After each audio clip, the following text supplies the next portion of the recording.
தூத்துக்குடி பாராளுமன்ற உறுப்பினரும் திமுக நாடாளுமன்ற குழு தலைவருமான கனிமொழி எம்பி இன்று தனது தூத்துக்குடி அலுவலகத்தில் வைத்து தூத்துக்குடி மாவட்டத்தில் கடந்த 2023-24 ஆண்டு நடைபெற்ற 12ஆம் வகுப்பு மற்றும் 10ஆம் வகுப்பு அரசு பொதுத் தேர்வில் முதல் 3 இடங்களை பிடித்த அரசு பள்ளி மற்றும் அரசு உதவி பெறும் பள்ளிகளை சேர்ந்த 64 மாணவ மாணவிகளை பாராட்டி ஊக்கத்தொகை வழங்கினார். முதலிடம் பிடித்த மாணவர்களுக்கு ரூபாய் 25,000, 2ஆம் இடம் பிடித்த மாணவிகளுக்கு ரூபாய் 15,000, 3ஆம் இடம் பிடித்த மாணவிகளுக்கு 10,000 ரூபாய் வழங்கி பாராட்டியுள்ளார்.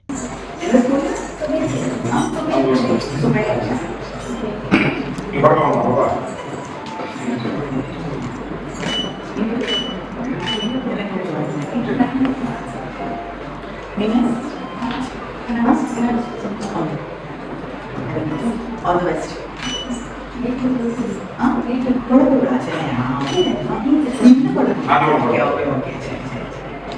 All the best.